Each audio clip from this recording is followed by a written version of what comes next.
When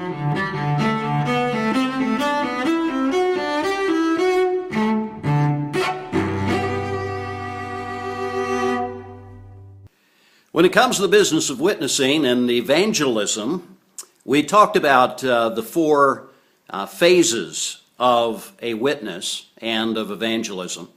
But the very first one is the one I want to target today for just a moment if I can, and that's simply, how do I make contact with people? Well, there's a number of, I call them ponds. Ponds, yeah, as in water bodies, and places where you can go fishing, if you will. And actually 6 of them that I've isolated, but we're just going to take a look at a few of them today, a couple. We'll see how that works out. But we need to be thinking in terms of where are the people who are closest to us that will listen to us. Now, I'm not talking about will they listen to us about spiritual things to start with, but just people who know you. You see, someone who knows you is someone who will respect you to some degree and will give you a little more time of day and a little more opportunity to speak to them about the things of God.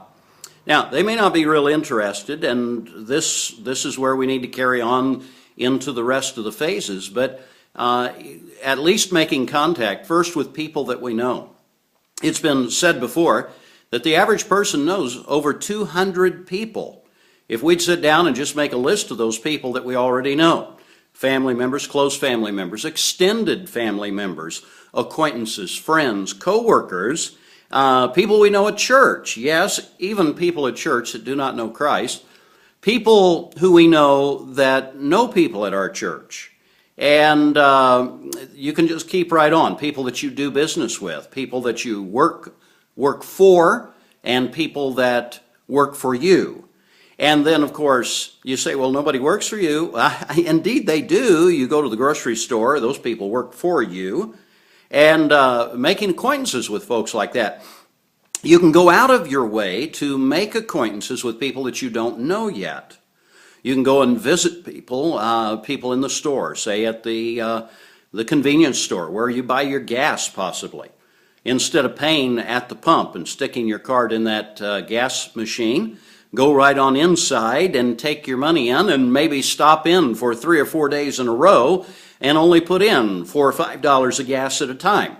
Stop in, get to know the name of the clerk that's working there, and come back and come back and come back and find out some things about them and let them know you're praying for them and concerned about them and see what God might open up in the way of doors for you to speak to them. We could go on and on with this particular idea. Then there are those who maybe at your church come to visit, visitors. Instead of sitting back and letting the ushers or the pastor take care of greeting them, certainly they'll be involved in all that. Why don't you stick out your hand and welcome them, get to know who they are, maybe invite them out for coffee, or if, like me, you don't drink that stuff, all right, invite them out for Coke. And get you one of those Coke Lights or something and take some of that stuff into your body. But anyway, spend a little bit of time with them and get to know them a little bit and begin to speak to them. Obviously, if they've come to church, they have some kind of interest, and you have a real opportunity to be able to witness to them. And, of course, you can step outside your comfort zone and get to know people that you don't know by meeting people in the neighborhood and et cetera, et cetera. You can just move right on. Making contact really isn't all that hard. But now the difficult part. Making contact's one thing, but how do you stand out so that you're not just a face, a nameless face, and a faceless face that people really don't even remember. Just kind of drive right on by you and forget they ever met you. How do you get that done? Well, there are some key things that you can do to be able to do that. Some other tips that might be of some help to you, if you click that button or that link down below here, you can head on over to a free video with some tips that might be of some help, I trust, in being able to witness to others. Thank you so much for stopping by.